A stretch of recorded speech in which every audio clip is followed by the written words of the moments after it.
So good afternoon everyone, আমি Asima daily blogging চ্যানেলে আবার একটি নতুন ভিডিওতে এনে আপনাদের সকলকে আবার একবার স্বাগত। আশা করবো আপনারা সকলেই বেশ ভালো আছেন, যেখানে আছেন সুস্থ আছেন, আর আমিও খুব ভালো আছি। আজকে সকাল থেকে ব্লগটা শুরু করিনি, কেন সকালে এতক্ষণে আমার আর কি মাকে চান টান করানো বাকি সমস্ত কিছু রেডি হলো। তো এখন বাজতে যাচ্ছে 12টা। আর মিঠি যেহেতু আজকে ঘরে আছে, এই দেখো মিঠি ঘরে আছে, তার জন্য মিঠি করছে পড়া।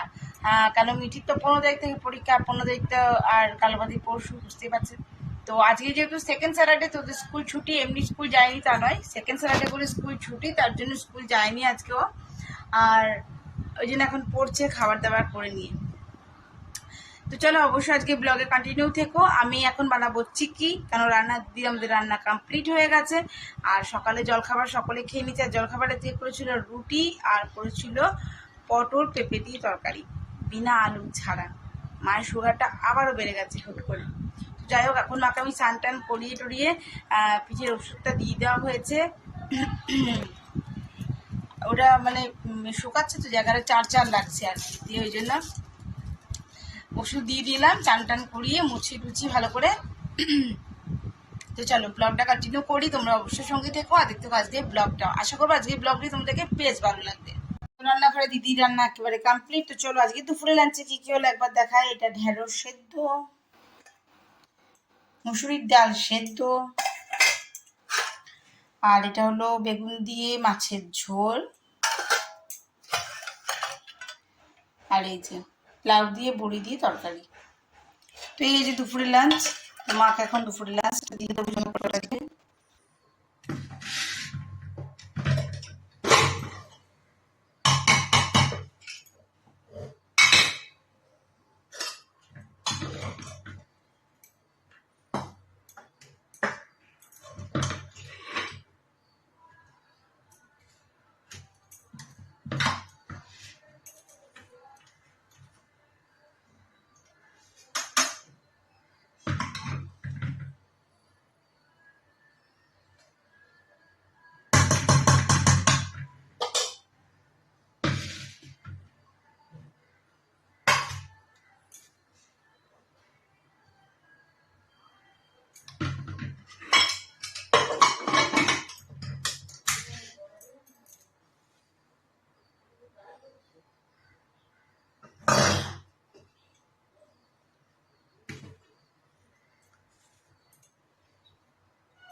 তো দেখো এখন 1:40 হয়ে গেছে, মাকে খাওয়ানো মোছানো সবকিছু কমপ্লিট হয়ে গেছে আমার। এই যে এদিকে বিল্লি রানী বসে আছে, এদিকে ন্যান্সি হাঁ করে বসে আছে। তো আমি নিয়ে এসেছি বাইরের বাগান থেকে একটু কলা পাতা, সে কলা পাতাটা একটু পর আমি কাট করবো, তারপর নিয়ে থালার মধ্যে, এরকম ডাইরেক্ট তো এখানে কলা পাতার মধ্যে খাওয়া যাবে না, তার জন্য আমি এটা থালার মধ্যে কাটবো, মানে থালার সাইজ করে আর কি। আর কলা পাতা দেখে হাত খেতে আমাকে খুব ভালো লাগে। কলা পাতা পদ্ম পাতা, আপনারা কারা কারা ভালোবাসেন কলা পাতা কিংবা পদ্ম পাতায় ভাত খেতে, আমাকে অবশ্যই কমেন্ট করে জানাবেন। হ্যাঁ, আচ্ছা, আমার যে বন্ধুরা আমার সঙ্গে এত সুন্দরভাবে আমার সঙ্গে সাপোর্ট করছে, সঙ্গে আছে, তাদেরকে তো অসংখ্য ধন্যবাদ। হ্যাঁ, তাদেরকে মানে আমি মন থেকে ধন্যবাদ মানে বলেও বোঝাতে পারবো না যে তারা আমাকে কতটা করে সাপোর্ট করছে। আর তাদেরকে থ্যাংক ইউ সো মাচ। আর যারা যারা আমার ভিডিওটা দেখছো, প্লিজ স্কিপ করে দেখো না, ভিডিওটা পুরোপুরি দেখো। আর এবারে যেহেতু রান্না হয়ে গেছে, এখন তো ওরা কেউ খাবে না, তো আমি চলো একটু চিক্কিটা বানিয়ে নিই, বাদামের চিক্কি বানাবো। তো অবশ্যই তোমাদের সঙ্গে শেয়ার করবো, কালকে কেকটা শেয়ার করেছি। আর যদি কেকের রেসিপি দেখতে চাও অবশ্যই বলো, আমি অবশ্যই করে দেখাবো তোমাদেরকে।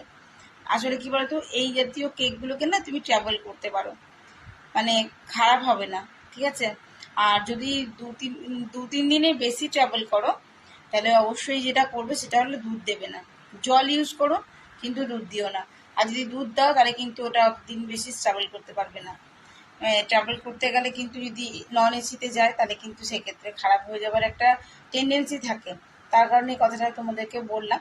অবশ্যই কেকগুলো করে নিয়ে যেতে পারো, বেশ ভালোই 2-3 দিন থাকবে। তারপর চা দিয়ে অবশ্যই টি টাইম কেকগুলো ভালো লাগে। যদিও আমি কালকে যেটা দেখলে ওটা কিন্তু আমি শুধুমাত্র ড্রাই ফ্রুটসের উপর কেকটা করেছিলাম।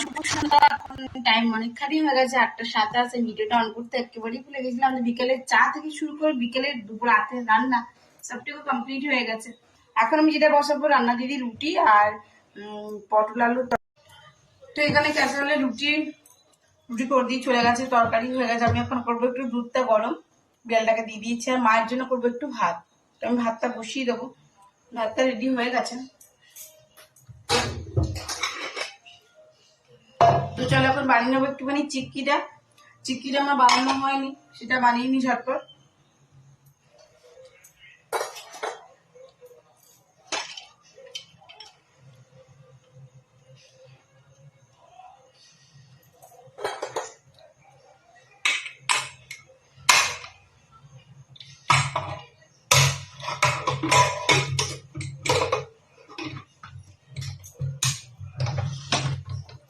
দুধ ফুটে গেছে, চলো ভাতটা এতেই বসিয়ে দেওয়া যাক।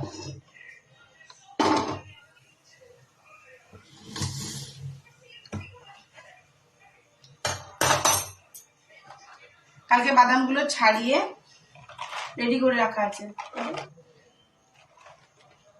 আর এখানে আমার চিনির রসটা রেডি করা আছে। তাতে আর একটু গুড় বা চিনি দেবো, দেখা যাচ্ছে,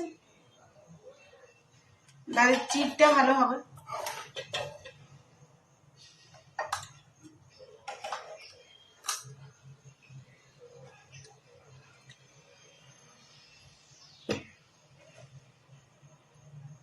তো এদিকে আমি মায়ের জন্য বসিয়ে দিচ্ছি অল্পখানি ভাত, আর এখানে দেখতে পাচ্ছ আমি গুড়টা ফুটতে দিয়েছি, আর একটুখানি যেটুকু চিনির রস ছিল সেটা পাকনের জন্য দিয়ে দিয়েছি, যাতে পাকনটা ভালো করে হয় আর কি।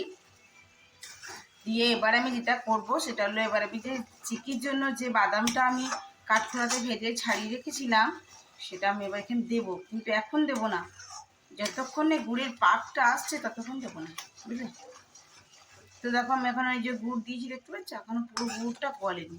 তো পুরো গুড়টা ভালো করে গলে যাবে, আমি জলে ফেলে দেখবো যে পাকটা ভালো এসছে, তারপর আমি বাদামগুলো দেবো। মিঠি চলে গেছে আজকে পড়তে, ওর পড়া স্কুলের কোনো কামাই পাবে না তোমরা, রেগুলার ওর পড়া, কেন 15 থেকে পরীক্ষা। আজকে 6-8 ঘন্টা পড়তেই রয়েছে, ঘরেই রয়েছে। তো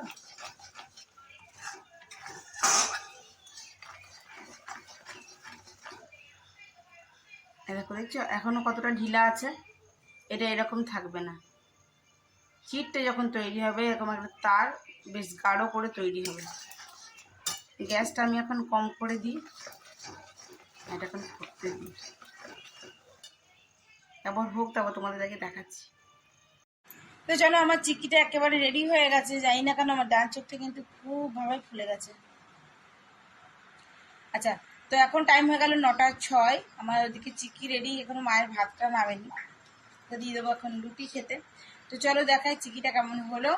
আর আজকের মতন আমার ব্লগটা আমি এখানেই শেষ করছি। যদি আমার ব্লগে কিছু ভালো লেগে থাকে তো অবশ্যই একটি লাইক কমেন্ট শেয়ার করে দিও, আর যদি আমার চ্যানেলে নতুন বন্ধু হয়ে থাকো সো প্লিজ আমার চ্যানেলটি সাবস্ক্রাইব করার বিশেষভাবে অনুরোধ রইল। সকলে খুব ভালো থেকো, সুস্থ থেকো, আবার একটি নতুন ভিডিওতে তোমাদের সঙ্গে দেখা হবে, ততক্ষণের জন্য বিদায়। আজকে স্যাটারডে হয়ে গেল, কালকে সানডে নতুন একটা ব্লগ তোমাদের সঙ্গে আবার শেয়ার করব। তো আজকের জন্য টাটা। দেখো আমার চিক্কি একেবারে রেডি হয়ে গেছে, আর আমি এটা ঢাকা দিয়ে রেখেছিলাম জমতে দেওয়ার জন্য। দেখো জমে গেছে, হাতে লাগছে না। তো আমি থালাটাতে একটুখানি তেল ব্রাশ করে দিয়েছিলাম, দিয়ে আমি এটা করে দিয়েছি, মানে গরম গরম বাদামের চিক্কিটা দেখো ঢেলে দিয়েছি, দেখছি এখন আর হাতে লাগছে না, একেবারে কত সুন্দর হয়ে গেছে। ঠিক আছে, কিন্তু এখন খুব গরম, আমি ধরে রাখতে পারছি না, এই যা দারুণ হয়েছে। এখন একটু থাক, তারপরে কাটতাম না, তুই এক্ষুনি খাবি বলে কাটাবি আমাকে।